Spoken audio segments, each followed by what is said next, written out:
नमस्कार, मी रोहित रमाकांत पशुपालनाची भूमी कोकण या आपल्या यूट्यूब चॅनलमध्ये तुम्हाला सर्वांचं सहर्ष स्वागत करतो. बाईक असो किंवा एस टी असो, आम्ही मास्क काढत नाही.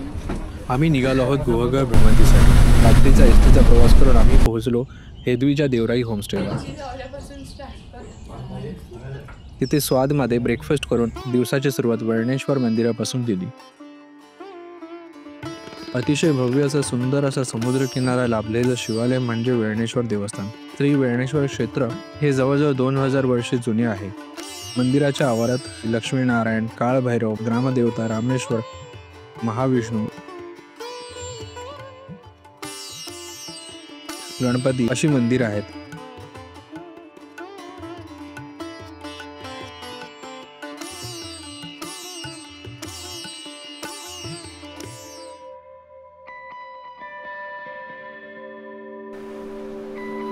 वेळणेश्वर मंदिरात दर्शन घेतल्यानंतर आम्ही निघालो वेळणेश्वर समुद्र किनारा पाहण्यासाठी.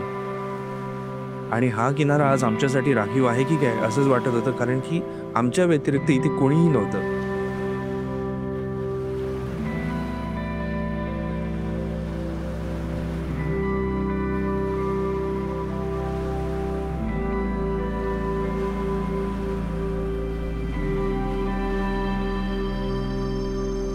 आणि मग आपला शक्तिमान झेपावला ते या संपूर्ण समुद्र किनाऱ्याचे विहंगम दृश्य टिपण्यासाठी.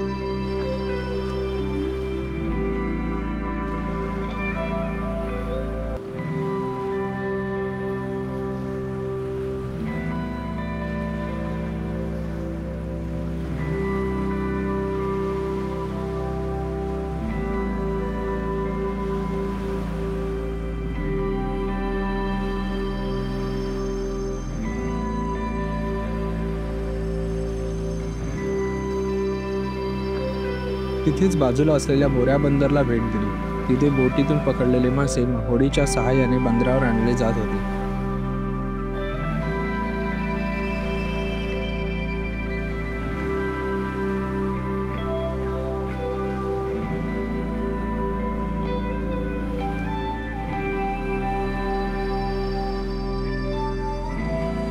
पुढील लोकेशन आहे मुधल किनारा. हाही किनारा आपल्या वेगळ्या अशा सौंदर्यासाठी आता नावारूपास येत आहे. इथे पण किनाऱ्याजवळ मासेमारी करणाऱ्या बोट्स विसावलेल्या दिसल्या.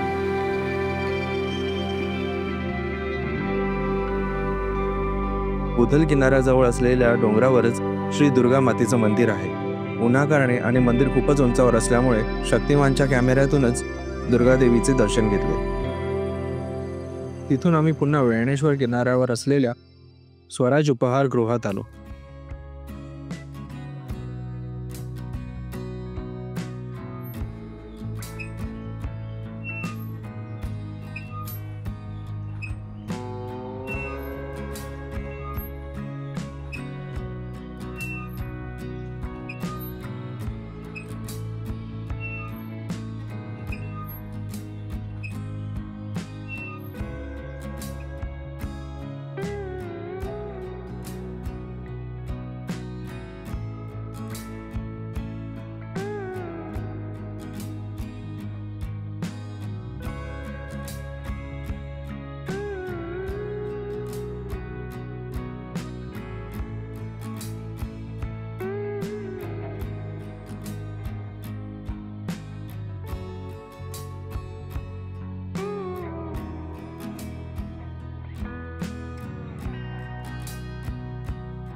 थोडा वेळ आराम करून आम्ही निघालो निसर्गाचा आविष्कार पाहायला. हेदीमधील उमामहेश्वर मंदिराच्या मागे काही अंतरावर डोंगराला 20 ते 30 फूट खोल अशी एक घळ आहे. त्या जागेला बामनघळ असे म्हणतात. जेव्हा समुद्राला उधाण येतं इथे 30 ते 40 फूट उंच पाणी उसळलेले दिसते.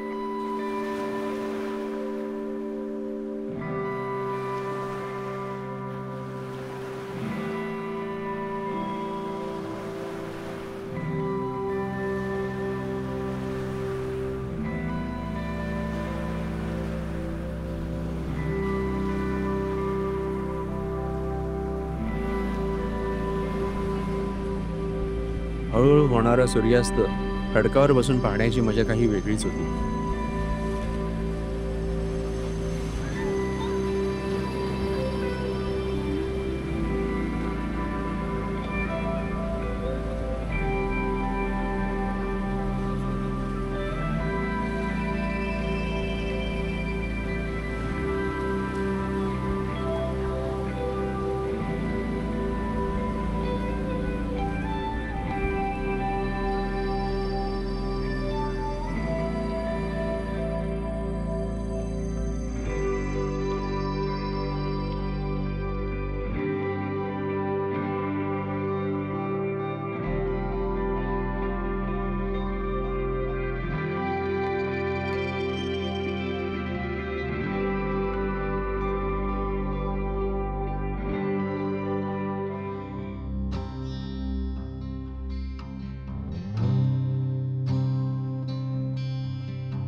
आज भेट देण्याचं पहिलं ठिकाण आहे वैडेश्वर मंदिर. वैडेश्वर मंदिर हे संकुर्ण राजाने बांधले असा उल्लेख विश्वनाथ हरी पित्रे यांच्या काव्यात आढळतो. व्याद नावाच्या एका विद्वान ऋषींना भगवान परशुरामाने गुहागरमध्ये आश्रम बांधण्याची आज्ञा केली. भगवान परशुरामाच्या आज्ञेनुसार व्याद ऋषींनी आश्रम बांधला. ते या आश्रमात शिव आराधना करीत. त्यांच्या भक्तीवर प्रसन्न होऊन भगवान शंकर लिंग रूपात प्रकटले. व्यादांनी इथे शिवलिंगाची स्थापना केली म्हणून हे क्षेत्र वैडेश्वर म्हणून प्रसिद्ध झाले. या मंदिराच्या 4 बाजूला गणपती, अंबिका म्हणजेच पार्वती, लक्ष्मी सहित नारायण, सूर्यनारायण असे पंचायतन आहे. पूर्वेकडील महाद्वाराजवळ गरुड आणि हनुमंताची स्थापना करण्यात आली आहे.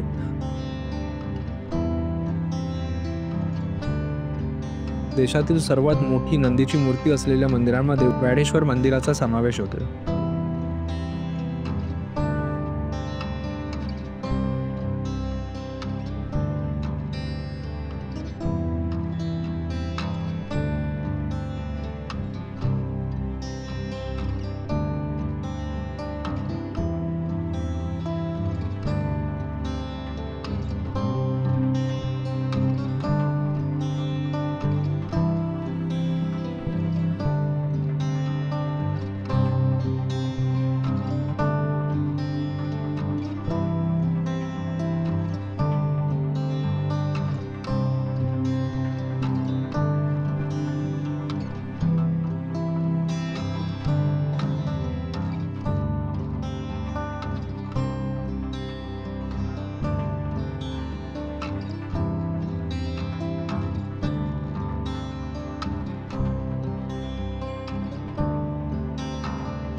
गुहागरला सर्वात मोठा 6 किलोमीटरचा समुद्रकिनारा लाभला आहे. इथे खाण्यापिण्यासाठी उत्तम सोय आहे.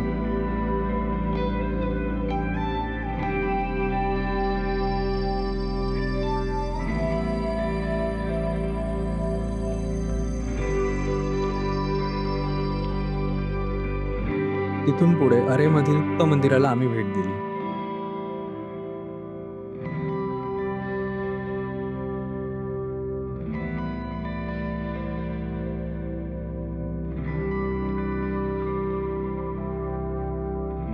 आणि नंतर वरचा पाठ गुहागरमधील दुसऱ्या दत्त मंदिराच्या दर्शनासाठी गेलो. नमस्कार. नमस्कार. आपलं नाव? विकास अनंत मोरे, गुहागर वरचा पाठ. अच्छा. तर हे जे देवस्थान आहे अंदाजे किती वर्षापासून चालू आहे? 117 वर्ष.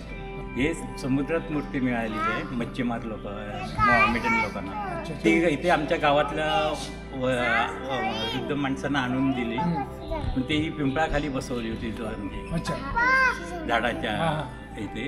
तिथून नंतर ते शेटे आहेत त्यांच्याकडे आणले, शिवराम शेटे यांच्या. आणि नंतर मग मंदिर बांधलं. दर गुरुवारी 8-8 दिवस पाळी असते प्रत्येकाची. अशी 7-8 महिन्यांनी येते पाळी. आणि दर गुरुवारी प्रसाद असतो, रात्री भजन असतं, महाप्रसाद आणि भजन.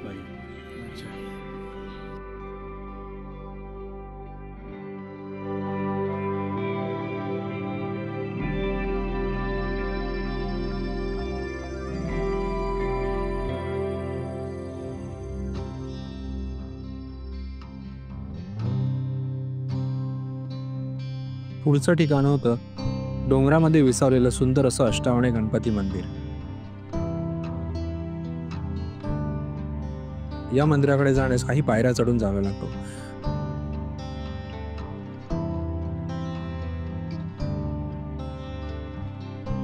सुंदर देखणी अशी स्वयंभू गणेशाची मूर्ती आणि गणेशाच्या ललाटावरील चंद्रकोर मानाला भावून जात होती. क्षणभर आम्ही इथे विसावलो.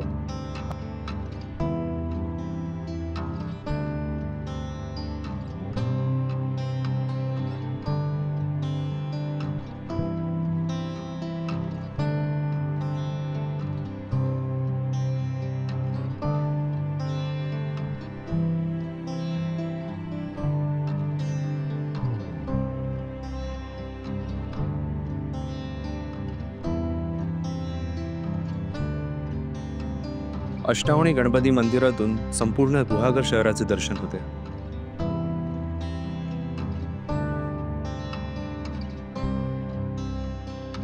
या भ्रमंतीनंतर पोटात कावळे ओढू लागले आणि गुहागरमध्ये येऊन पुढील खानावळीस भेट दिली नाही तर कसं होईल, म्हणून आम्ही पोहोचलो वसुधा जोगाची. काहीतरी आपल्याला व्यवसाय म्हणजे काहीतरी हवे ना.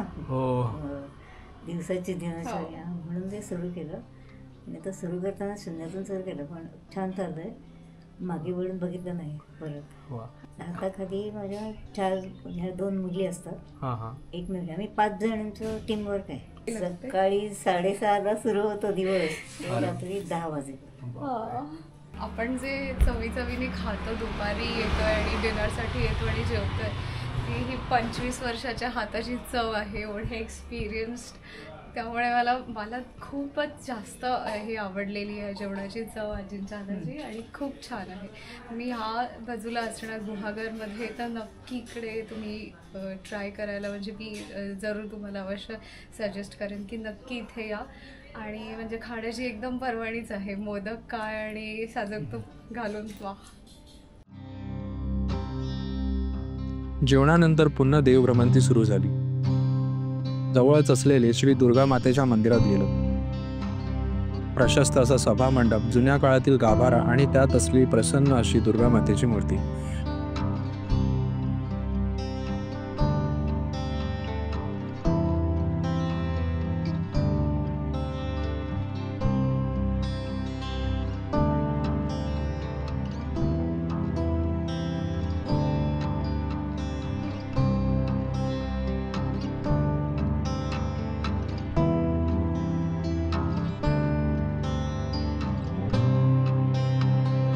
तिथूनच पुढे आजच्या यादीतील शेवटचे उफराटा गणेश मंदिर.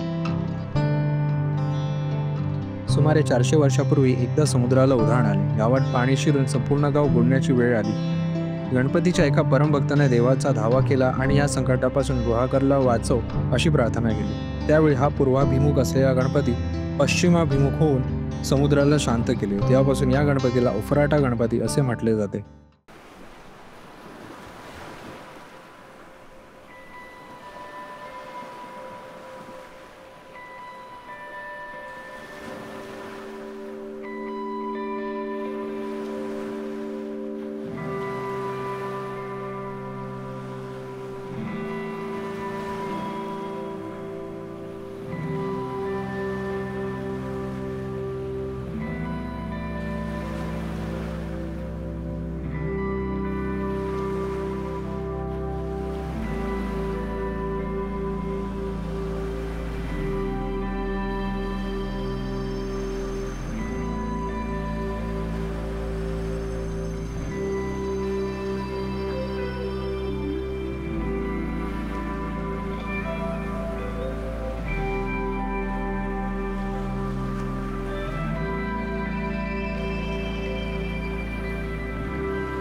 तुम्हाला जर हा व्हिडिओ आवडला असेल तर आपला अभिप्राय कमेंटद्वारे आमच्यापर्यंत पोहोचवा. लाईक करा, शेअर करा आणि सबस्क्राईब करा. धन्यवाद.